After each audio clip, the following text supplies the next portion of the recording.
சந்தோஷம். எல்லாரும் கூடயும் சண்டை சண்டை சண்டை, பிரச்சனை பிரச்சனை பிரச்சனை அப்படின்னு இருக்கீங்களா? யாரை பார்த்தாலும் சண்டை போடுறது. ஏதாவது ஒரு சின்ன வார்த்தை சொன்னா கூட உடனே கோவம் சுருன்னு ஏறுது. அப்படி நீங்க நினைச்சிட்டு இருக்கீங்களா? நடந்துகிட்டு இருக்குதா உங்க வாழ்க்கையில? நல்லா புரிஞ்சுக்கங்க. நிறைய நேரம் நம்ம சத்ரு நமக்கு முன்னாடி அப்படிதான் வருவான். நம்மள சீறி பாயிற சிங்கத்தை போல வருவான். ஆனா ஆண்டவராகிய இயேசு கிறிஸ்து என்ன சொல்லுகிறார் தெரியுமா? மத்தேயு எழுதின சுவிசேஷம் 5ஆம் அதிகாரம் 39வது வார்த்தை இப்படியாக சொல்லப்பட்டிருக்கிறது. நான் உங்களுக்கு சொல்லுகிறேன், தீமையோடு எதிர்த்து நிற்க வேண்டாம். அழகா ஆண்டவர் சொல்லியிருக்கிறார். நீ எது கூட எதிர்த்து நிற்க கூடாது? தீமை. அவன் செய்யறது தீமை நமக்கு தெரிஞ்சிருச்சு. அவன் செய்யறது தப்புன்னு தெரிஞ்சிருச்சு. அது எப்படி நான் தட்டி கேட்காம இருக்கிறது?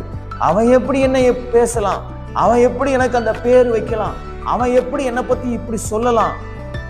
தீமைன்னு தெரிஞ்சதுன்னா நேதியா நில்லுங்க. அதுக்கு எதிர்த்து நிக்காதீங்க. எதிர்த்து நிக்கிறதுனால பிரச்சனை முடிஞ்சுன்னு நினைக்கிறீங்களா? இல்லைங்க, பிரச்சனை பெருசாகுமே தவிர முடியாது. அதனாலதான் ஆண்டவராகிய இயேசு கிறிஸ்து சொல்றாரு, எப்பா உன்னை ஒருத்தன் ஒரு கணத்துல அரைஞ்சா மறு கணத்தையும் காட்டு.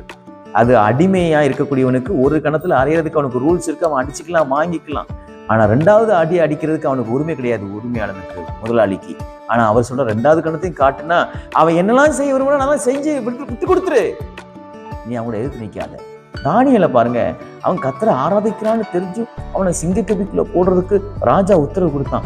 தானியேல் எதிர்த்து நிக்கல. தீமை அவனுக்கு தெரியும்.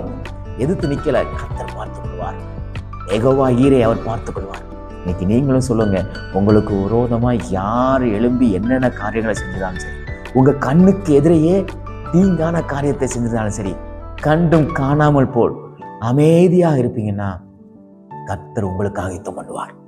ஆமா, நீங்க சும்மா இருப்பீர்கள், கர்த்தர் உங்களுக்காக யுத்தம் பண்ணுவார். இப்படி எனக்கு ரத்தம் கொதிக்குது, அவங்க செய்யற தீமையை நான் பார்த்துட்டேன், அவங்க பேசுனதுக்கு தீமையா தெரியுது. எதிர்த்து நிக்காதீங்க. ஆண்டவராகிய இயேசு கிறிஸ்து சொல்றாரு, எதிர்த்து நிக்காத. தீமையோடு எதிர்த்து நின்னா உன் தலையிலேயே நீ மண்ணை மாதிரி போட்டுக்கிறது மாதிரி, உன்னை நீயே அவமானப்படுத்துற மாதிரி பார்க்குறவங்களுக்கு எப்படி இருக்கும் தெரியுமா? நீங்க தான் அசிங்கம் பிடிச்சவங்க மாதிரி தெரிவிங்க, நீங்க தான் தப்பு பண்ணவங்க மாதிரி தெரிவிங்க. ஆனா அமைதியாக இருக்கும் பொழுது கர்த்தர் அதை விளங்க பண்ணுவார். இன்னைக்கு ஒரு தீர்மானம் எடுக்கிறீங்களா? நான் தீமையோடு எதிர்த்து நிற்க மாட்டேன். என்னை பத்தி என்ன பேர் சொன்னாலும் நான் அமைதியாக இருந்து அதை கவனித்து கொண்டிருப்பேன், கர்த்தர் எப்படி செயல்படுகிறார் என்று. நீங்க அமைதியாக இருக்கும் பொழுது எவன் நம்மளை தீமையோடு பேசினானோ, தீமையான காரியங்களை செய்தானோ, அவனுக்கு முன்பாகவே கர்த்தர் நம்மை உயர்ந்த இடத்துக்கு கொண்டு போவார். இன்னைக்கு நீங்க தீர்மானம் எடுத்து அதை கடைபிடியுங்கள். இந்த நாள் உங்களுக்கு ஒரு ஆசீர்வாதமான நாளாக தேவன் மாற்றி கொடுப்பார். God bless you.